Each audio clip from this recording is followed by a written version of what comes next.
Okay, we are live. Welcome everyone to the webinar. So, anyone who just comes on, or if you're coming on right now, my name is Jeremie Rodger, and me and John met in Bali last year, talking about a lot of these topics on how to scale an online business and how to set it up in a way that is, you can grow with it and it's not so overwhelming because a lot of things come up. And so, just for some housekeeping now, if you have any questions, you can bring them to the chat box in Google Hangout. I'll take a look every couple minutes here. And then if you have any questions while you're watching this, if it's a recording, you can just chat on the Facebook thread for the first week or so, and if anything else beyond that, you can just email us, and there'll be an email at the end of the seminar. So that's that. So I'm Jeremy, and let's get going. So just to start off, at the end of this chat, I'll invite you to work with Sidekicks. It's a big topic. What we're going to be getting on is systems and processes. So just to preempt, like I'll do as much as I can in 45 minutes, but if you're interested in more stuff, there's a way that we can get going on kind of deeper threads of it, so that'll be at the end. So today, I'll try to do everything in 45 minutes, and I'm just going to close the door. Oh, turn the music off. Basically, we're going to rip through the 3 frustrations I've seen most online businesses come up against, and then the 3 wants every online business owner desires, and then the meat of the presentation is going to be the 3 principles to easily scaling your business and winning back your time. We'll talk about Sidekicks a little bit, so we'll just power through it, and I'll look at the questions every 5 minutes or so. So my name is Jeremie Rodger. I'm CEO at Sidekicks, and I'm an entrepreneur, advisor, investor, and I love surfing. Usually I'm in Bali, Indonesia. Right now I'm in Canada, and I'm really into starting companies and growing them. I'm not the best at maintaining them. There's usually other people on my team for that, and I didn't always have it figured out. It's only been the last few years that I got into business, and I've been fortunate in the sense that I've met a lot of good people on the way. So that's a bit about me. And diving in, so the 3 frustrations. So frustration number 1 is people get overwhelmed. So if you're a solo entrepreneur, and I'm assuming most people in this group are solo entrepreneurs, meaning it's like them and their laptop and they're making it happen. In the beginning, usually people are overwhelmed just because they have nothing going. It's like not working. But once you get things going, what I've noticed in my own life and people I work with is that the quantity of things that come up just gets a lot. Really gets overwhelming, and it's not that it's a bad thing. It's that the business is growing and that there's more and more tasks that are required to be executed so the company can flow and grow.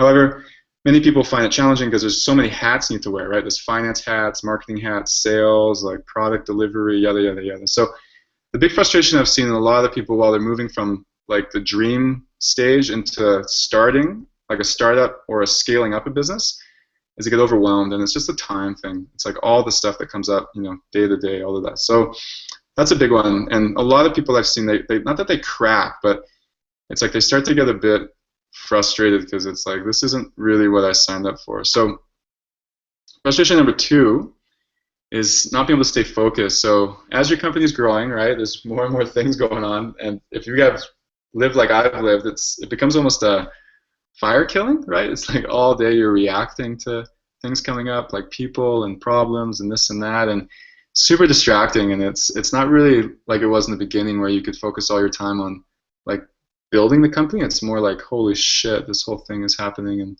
I'm in the middle of it, and it gets you all day. It's like running a restaurant. There's just so many things going on. And so the 3rd one is lack of progress. So this is actually the biggest one. In the beginning when you start your company, you see a lot of progress going forward because you're spending 100% of your time building the company, right? It's like you're building and growing it. Like 100% of your time is on progress. Now, as you start acquiring customers and as you start, pumping out the service, you spend less and less time on growing it and more time on the operations side of the company. So you imagine 50-50. You're spending 50% of the time just delivering the product and customer support and doing all those standard things after the sale, and 50% of the time, growing the business, like building new processes or new products or tackling new markets, whatever. And a lot of folk hit this point where they're spending 100% of the time on operations. It's like they can't get ahead. You imagine a consultant who's like growing his company, and you grow, and then he spends all his day just with the clients that he has, and you can't really build out new systems or sales processes or increase his hourly rate because he's kind of just maintaining it. So the big frustration is people just simply don't have the time for the progress stuff. They know there's things they need to do to help their business grow. They just can't get around to it. So these 3 things, in my view, add up to fear. And I think the biggest one is that you'll never actually get to where you decided or you chose you were going to be when you started as an entrepreneur, right? You had this vision and this outlook, and it's like, I want to do this, and then you end up in the mix of it, and it's a bit challenging because you're like, well, fuck, am I going to be working like this for the rest of my life? Like, this is what I signed up for? And ultimately, I believe now that we fear not ever mastering ourselves because it's like we're not in control of what's going on with our destiny. So that's the 3 fears, and I'm gonna check for questions. We're good. So the 3 wants, and these are kind of in contrast to what we got there, is control. So I'm just gonna check the Facebook thread in case someone's no, we're good. So number 1 is control. So preferably, controlling what you're doing inside of your business day to day. You wake up and you control your schedule, you control your tasks, you control the direction of your day, what you spend your time on.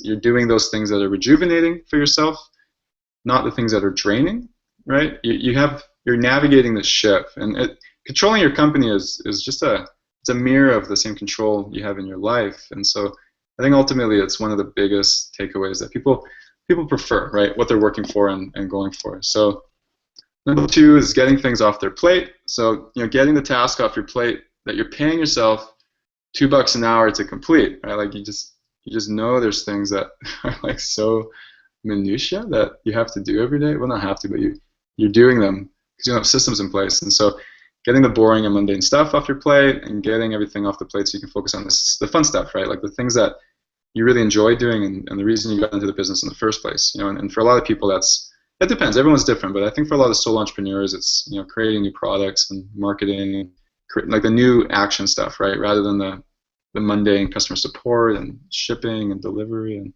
some people are admin people, but I think most entrepreneurs aren't. They're more in the creative zone.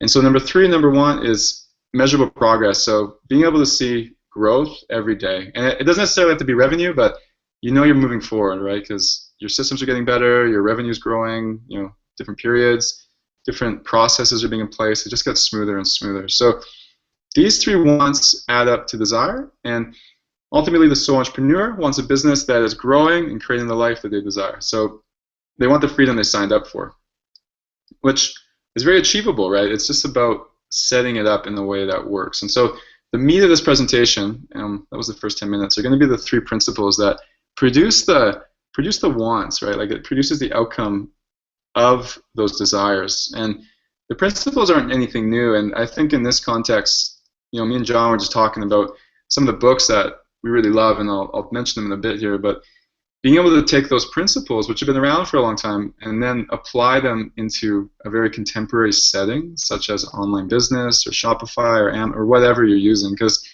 some of the corporate models are fantastic. It's just that they don't really translate so well for an online workspace in the way that they were presented. They do translate very well. It's just that the way they're talked about isn't so clear. So this is what this chat's can really be about, is how to take those principles and then apply them in like a very virtual, online, 2015 type conversation. So I'm just going to check out the thing here. Hey, Jeremy. Hey, Troy. Hey, team. Are you on the webinar? I'm just going to see this here. I'll just post a link to these guys. Send to them. Okay, boom, bada, boom. Guess they don't have it. Your chat, by the way, is freaking awesome. Okay, there we go. So, back on schedule here. Let's see if you guys have any questions. Hey, everyone, I'll keep my eye on the thread. Sounds good. So, principle number 1. Using the hourly rate mindset, I think, is the really key thing here, because it allows you to make decisions moving forward. So, the first thing you got to figure out is your hourly rate, because when you're working at a business, you can kind of look at your resources from a higher level. 1, there's the capital in the company, but 2, knowing what your hour's worth is really important, because you have to have an idea of what, if you were not the owner, like if you were a shareholder and you were looking at yourself and saying, okay, well, this person's worth this much an hour, so let's allocate their hour to this task. Now, that's a bit confusing, but we'll unpack this. So to know your hourly rate, like if you get paid by the hour, very simple. But if you're a business owner, let's say your business makes $5,000 profit, a month, so 5,000, and let's say you work, 20 hours a week, so that's 80 hours a month, right? So your hourly rate is $62.50, right? But let's say you're working more than that. You're working 1 full time, even more than that. You're working a lot, like you're working 185 hours a month. Your hourly rate is $27, right? And if you know by quarter, just do the math, right? But figure it out. So back when I had this web shop back in the day, I was charging people $35 an hour, and I recognized I probably had extra hours in there. So it took me about, I don't know, 3 or 4 extra hours for every 10 hours. So my hourly rate was actually $25 an hour. So once I figured that out, the next step, and once you know your number, is you start hiring out tasks for less than your hourly rate, right? So let's say I'm in the Amazon industry and a few other things, but one of our tasks was customer service, and I recognized that it was taking me about an hour every day to do customer service, right? I was like, okay, that's really interesting. And so my hourly rate at that time was like $100 an hour. And I was asking myself, okay, well, I'm spending an hour every day doing this. So I'm spending $100 a day on this task. And I knew really quickly on that, I could get someone to do this for like $5 an hour, easy, right? And if I want to go all out, like hire a Canadian or something, $20 an hour maybe, right? And to actually spend $100 an hour on that task is really not allocating your resources very well, because customer service is pretty straightforward, right? And it doesn't really grow the business in the same way that, let's say, spending time working on a new product does, right? So this whole idea of focusing on more important tasks is really vital, because you only have so many hours in your day. So if you spend your day working on tasks that aren't high leverage, you're slowing down the growth of the company, because those hours are best oriented towards high growth and high leverage tasks, such as marketing, sales, product development, right? Like a lot of the operations stuff, a lot of the finance stuff isn't your highest leverage for yourself, because you can get people for less than that, right? So in this model, I was like, okay, well, let's hire a customer service girl. So I hired her for $5 an hour and put her on customer service, and then I had it 5 hours a week free, right? And she ended up doing some other stuff, like not just that, she helped take on some of the organization of the inbox, she helped type out some of the marketing things, like really mundane things like sending out the emails or making sure this is uploaded on Facebook, whatever. So maybe I saved myself 10 hours a week, right? So the $100 an hour, I was saving myself $2,000. What was it? 2 hours a day times 10. So 2 hours a day times 5. So 10 hours. So I was saving myself $1,000 a week, right? And now it's $1,000 a week. I could then invest with my energy on higher leverage tasks, such as with all the things I mentioned, right? So if you fast forward like 6 months, let's say because I've now focused on all these really high leverage tasks, like new product and marketing, let's say the company has grown its revenue by 50%, right? So let's say it was at, like, just to use simple numbers, let's say it was at $100 a day. Now it's at $150 a day, right? And my hourly rate then, because I'm working the same amount, has gone up by 50%, right? So if at $100 an hour, I'm now making $150 an hour, right? And you keep that going. So what happens is your hourly rate increases as you go on. So know your hourly rate and start thinking about hiring out tasks for less than your hourly rate, right? And this is the key thing, is focus on the most important tasks for your time. So I'm going to open up for any questions here before we dump onto the next section, because I've just got 3 principles and they're pretty full on and there's a lot to it. So any questions you guys add in the chat box, or I can unmute you if you want to, just comment there. Let's see what you guys are saying here. Not sure if it's my Wi-Fi or all, but I see a twitching icon. I'll click on the link. Another browser. Okay, let's not look out for these guys. Okay, I think we're going to questions. So once you have that one in place, the next thing is really doing the systems approach. So like knowing where your energy is going is important, and how you delegate is really the key thing. So the systems approach is looking at your company and your life really as a collection of systems, every aspect of it, right? So most businesses have typical processes. Processes and systems, I'll use these words interchangeably. Examples, we have marketing processes, right? How we get eyeballs on the business. These could be advertising processes, could be like direct, it could be webinars, could be like direct outreach, outbound, inbound, whatever. But all of those things are systems, right? And they're executable and repeatable, right? So operations processes, how you get the product to the customer after it's sold, like shipping, fulfillment, refunds, all these things. Sales processes, so once the customer hits the website, how do they convert into the customer? Is it like a freemium model? Do they get a coupon? Is it like whatever that is, right? Finance systems, so like once a month you get the profit and loss, balance sheets, yada, yada, yada. So a business really is just a collection of systems that produce value for the marketplace. In exchange for the value, cash flows into the company. If you think of a practice, like my father's a lawyer, he is the system. Like, he's required to be there for the money to turn. Like, if he's not around, the business isn't making money, right? Because he's a consultant. But the business is different in the sense that it's a collection of systems that don't really require you to be anywhere. Ultimately, you can have people in that place to do those things, but the systems need to fire, right? And when they all fire correctly, it works. And documenting every step of that is really important. So the systems approach, like the mindset is really the key thing, is to start seeing it all as systems, like step 1, step 2, step 3, step 4, step 5. And how you build that out are some of the tools. So the things I like to use are Google Sites, which I'll show you guys, Asana, Drive, ScreenFlow, YouTube. Like, these are key tools. And so to give you guys a little visual of what's going on here,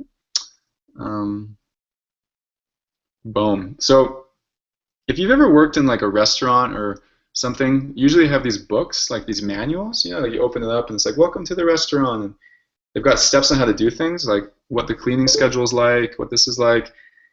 That's great. And for an online business, it's the same. I just prefer using what we call a wiki. So this is sites.google.com, and it's basically now like a 500-600 page wiki, internal website, just for the company. So we've got a lot of stuff, but I'll show you some examples of some processes so you guys can get an idea. So, you know, the principles for us is that every single thing we do that's repeatable gets documented for the long term. So this is our FreshBooks page. Now, everyone in the company invoices the company once a month, right? As a contractor, or if you're an employee, that's different. But all the contractors invoice the company once a month. So we have this recurring task in Austin, which I'll show you. But basically, it links to this page. And this is a bulletproof example of how to do this, right?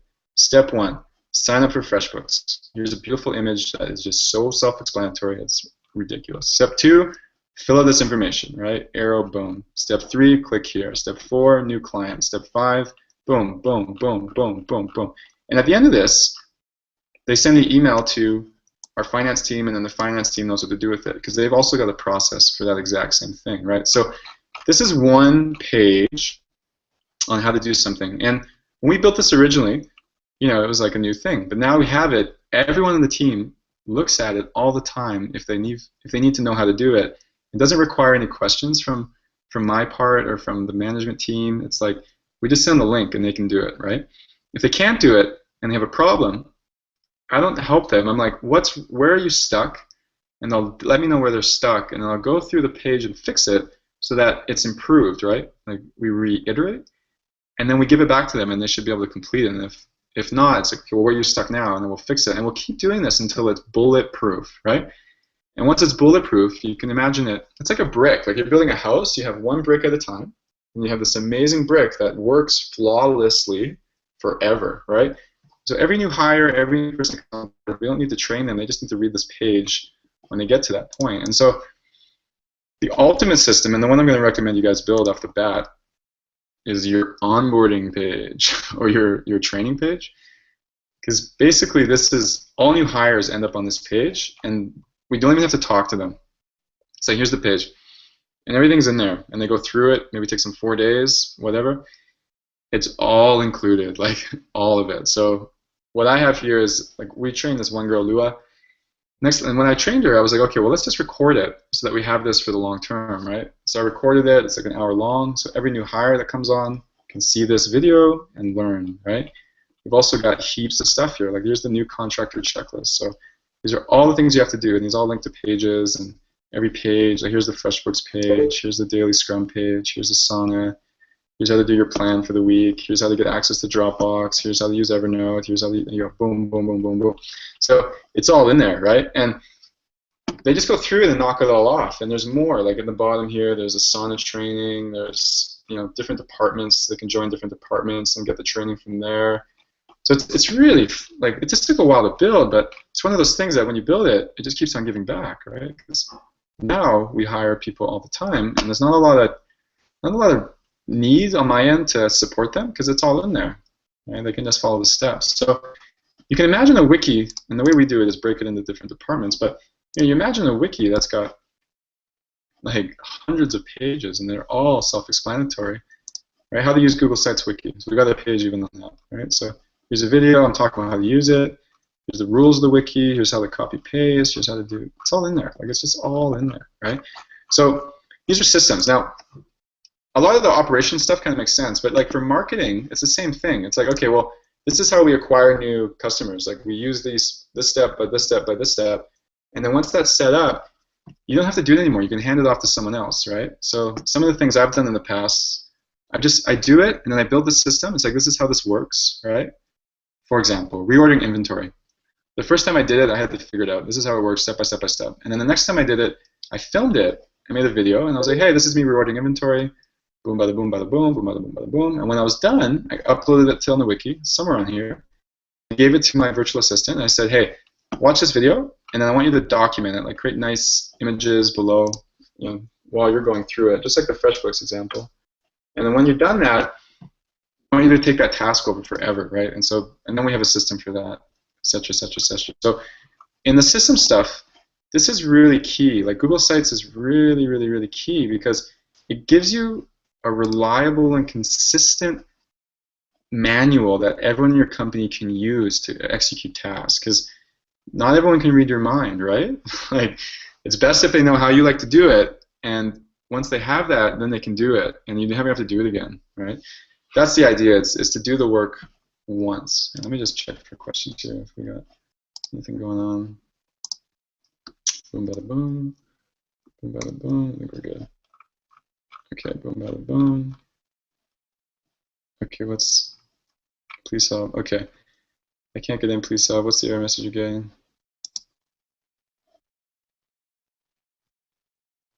He's got to install.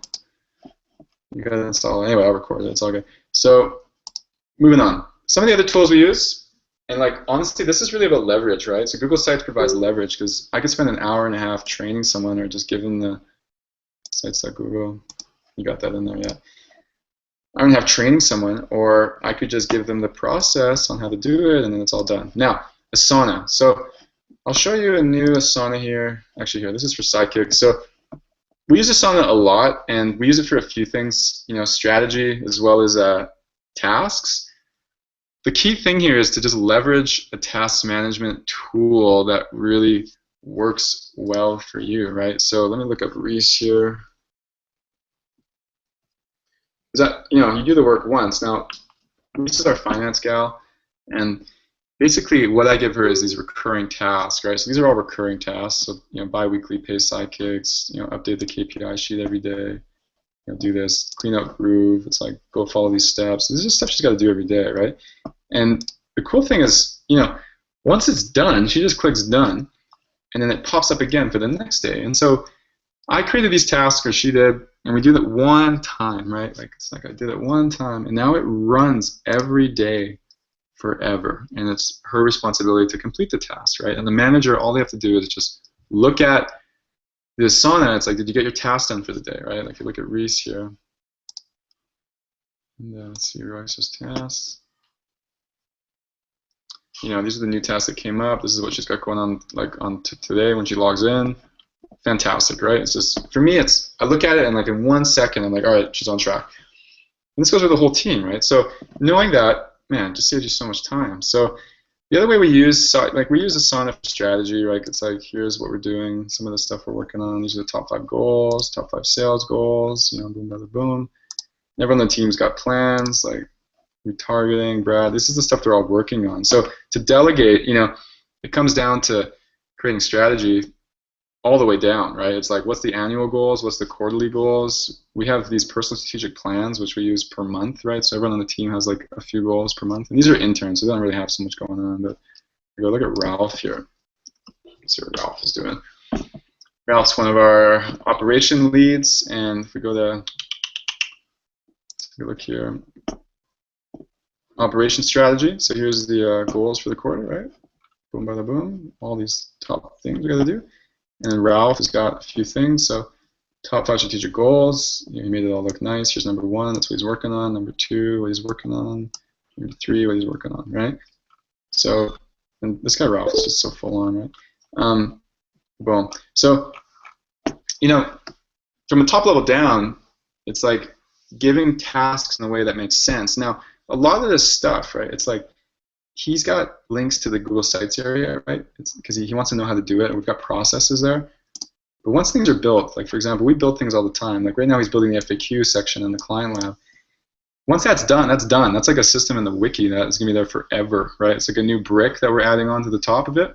So we're building new systems. Like these whole goals and things is just about building new systems and the company grows. So let me just check in here. What's going on? Not sure. Let's see if you guys are good. Keep my eye on the thread. Okay. Some of the tools. So ScreenFlow, I use ScreenFlow to record videos all the time. So let's say I'm doing something and I want to record it for the team. I'll just press this hotkey, starts recording. When it's done, I upload it to YouTube, and then we embed the YouTube video into the wiki, just like you saw here. We use a private YouTube channel. Very easy, very easy. If you're not part of the team, you can't see it. If you're part of the team, you can see it. So that's a really free and simple version. ScreenFlow, you can buy it. It's like $100, so you can. I think people torrent it.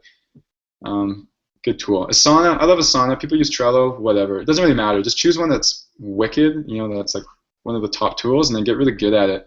And that way you'll be able to leverage it a lot, right? So Google Drive, same thing. We use Google Drive a lot to embed stuff. So for example, you can embed spreadsheets, you can embed charts. Like this is our org chart for the company, like all the people, what role they're in. We just embed that in there, super easy. Some of the other things we embed, like we'll do KPI sheets, like our operations KPIs. Right, so just some of this customer service response time stuff. Like, just get that updated every week, some of the products, whatever. So the idea is you can just embed stuff in there really easily. So, moving on. That's basically it. So understand what the systems are. Yeah, and like some of the ways to do this, there's a book called Work the System by Sam Carpenter. Excellent. And if you don't want to read the book, just look up Sam Carpenter on YouTube. Excellent. You just watch some of his chats. That'll get you going. The next thing is create your first system, right? I recommend the first thing you do is sign up for a tool like Asana or Trello or something, and then start building your training page. So it's like, hey, welcome to the company. This is what's up. Because if you're going to bring someone on, you start doing one thing at a time, right? Like if there's one task on your plate that you want to get off your plate, create the training for it, right? Like create the one page that trains it. Like let's say you have a really mundane task that you do every day. It's like just make a video or type out how to do it and have that in there. So when the person comes along on your team to do it, you got the training ready for them, right? Good to go. So create your first system. And then 3, get smart with the tools. And I like Asana, just Asana I could talk about for hours, and you can ask John about it. Like I'm a huge fan. But just get smart with the tools. Like learn how to use Drive really well. You learn how to use Asana really well. Be strategic. Learn how to use Google Sites really well. Because these are just like examples of free software that you can leverage unbelievably so to get a lot more done in your day. Okay, so that's the system stuff. So any questions? 15 more minutes here. I'll keep it on the good first process. How to process in order. Yeah, or like how to make a process. That's another good process. If you have a team member, you want them to know how to make a process. It's like, this is how I like processes to be made. I like screenshots. I use Jing. Oh yeah, one of the tools we use a lot too is Jing. Let's take a look here. Agreements. Jing by TechSmith. That's what everyone uses for screenshots. Jing, very simple tool. Whatever. There's a lot of tools out there, like Sketch or Evernote or whatever. Okay, so next thing. So build a team. So once you got these two things sorted out, right, like you got your hourly rate line set. So let's just say, for example, you figured it out. Your hourly rate is $30 an hour. All right. And then you're like, okay, well, I got all these systems and things I can use to leverage what I'm doing already, 10 times. So you got these two things figured out, right? So the next thing is to build a team. So it's hire and gain leverage. So really, it's all about leverage. Like you could just sum up the whole thing we're going to talk about today. And I think business in general is leverage, because the people I know who do really well or have big companies, they've been able to acquire a lot of leverage in what they do, right? Their hourly rate is phenomenal, very large. And that's all about hiring. It's like how to get a team to do the things that you need them to do. So get a team to use systems, right, and improve them, right? So like hiring someone and just hoping they know what to do is shitty. Like especially if you don't have a company culture yet. The more you have a company culture, core values, you have all these things in place, the easier it is to hire someone and have them just like mend into your business. But if you're just starting out, it's fine. Hire someone and then start them with systems. It's like, hey, this is how we do this. Please follow these procedures. Go. And then they'll do it for a while, and then they'll have recommendations, and they can improve it and whatever. So that's really the thing. And to build a team is straightforward. You look at your day and ask yourself, what things can I get off my plate that are less than my hour, that cost less than my hourly rate, right? And I think the main thing right now is just try to save yourself 2 hours a day in the beginning, right? Just find 2 hours a day that you can leverage. And don't be afraid to give people responsibility, because we're not as awesome as we think we are. There's many people out there who can accomplish the task better than we can, actually, period. There's always someone better than we are, right? Whether you can afford them is a better question, but for a lot of stuff you can afford, right? Especially in a global economy, you can hire anywhere in the world, yada, yada, yada, systems, boom. So hire people that are going to support you in gaining leverage. So moving you away from low impact tasks into more high impact tasks. Because there's some things that you can't hire someone to do, right? Like we all have our creative genius inside our companies. That's important, right? Like for me, doing these webinars is really up my alley, right? Like I have the experience, it's who I am, da da da da. Now, that's one thing that's on my plate. But a lot of stuff isn't on my plate, right? Like making all these slides, not on my plate. Like getting, organizing all the leads, all these things, not on my plate. Like a lot of that stuff is better suited for someone else, so I can focus on things that are really important for the company, right? And that suit me. So get the team to use systems, improve them, grow the company. So the 3 principles create scalability. Really, that's what it's about. Like a lot of businesses, they hit this wall in the sense that the bottleneck is the owner-operator of the company, and scaling comes down to 2 things: people and process. Really, it's those 2 elements. It's people plus process, right here. So to scale a company, usually you have one good person, i.e. you, the solopreneur. So the first step is to create processes for the company, and then the next step is to start getting people involved with the processes to work it, right? Because without processes, you have a bunch of people all kind of doing what they think is best, and it's not consistent and reliable. It's hard to scale.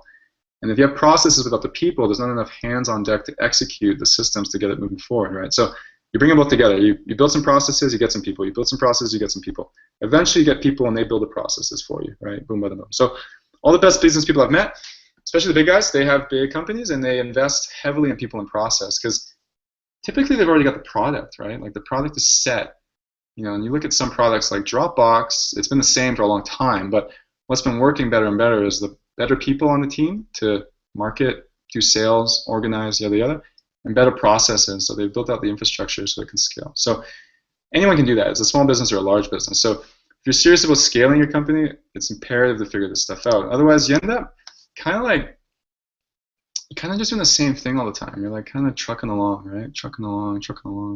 So not that it's bad. Like you can do whatever you want, but if your intention is to scale the business up, I've never seen it done without those 2 elements: is people and processes. So with that, I'll see if you guys have any questions.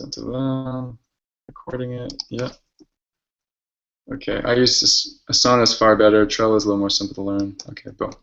So 2 options going forward. You can figure it out for yourself, which is a lot of people do that, but it takes time. And then option 2 is simple and strategic. So working with good people. So Sidekicks, and basically I started Sidekicks because I had this company doing Amazon stuff, and I had a web company too. We had an office in the Philippines, and a lot of these things I had to organize myself. And at a certain point, I was getting a lot of questions from people like, "Hey, how do you hire people? Like, how do you do the systems thing?" And it's got enough questions that we turned it into a service just to support people in that process, because it's a pivotal moment. So Sidekicks just helps entrepreneurs scale their business. It's not for starting a company. It's like you already have to have a business and things are working.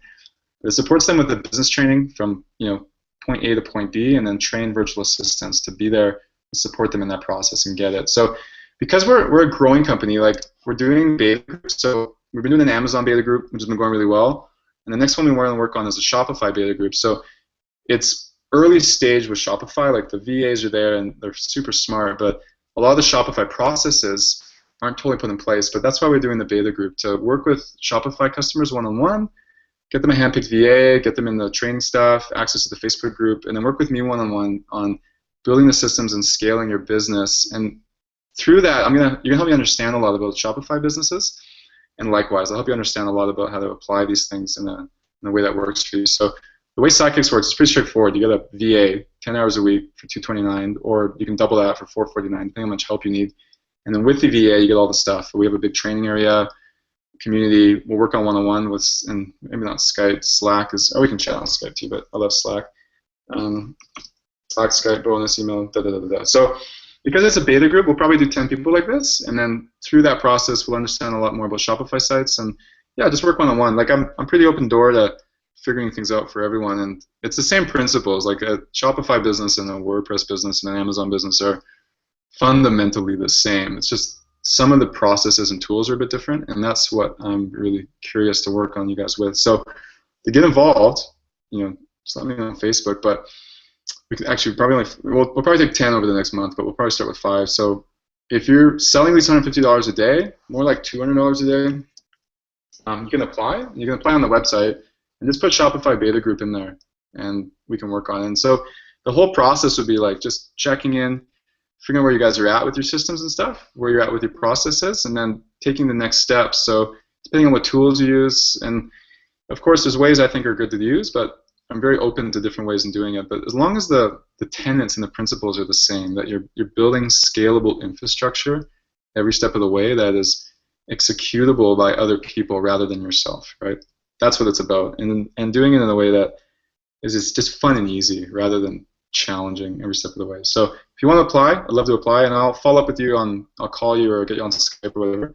And then for that. So if you want to copy these slides, you can email hello@sidekicks.co and just go scaling Shopify business slides.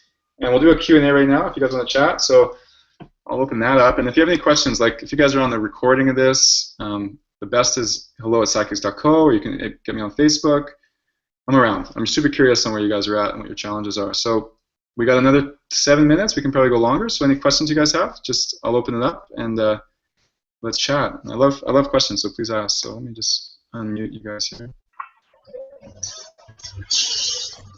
Hey, Mary. She's muted, but oh yeah, the key books. So I'll put those in the things here. Some of the key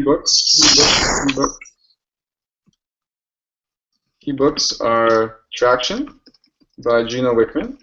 Actually, no. Number 1 is Work the System. Work the System by Sam Carpenter. And he's got a lot of great stuff on YouTube, too. YouTube videos, also awesome.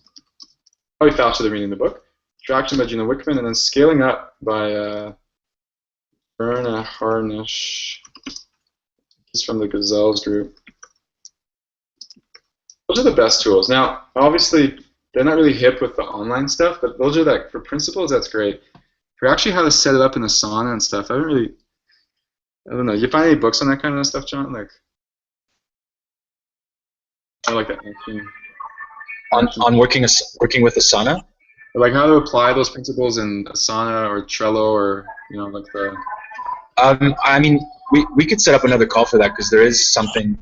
Like after working with you on my own system, I was able to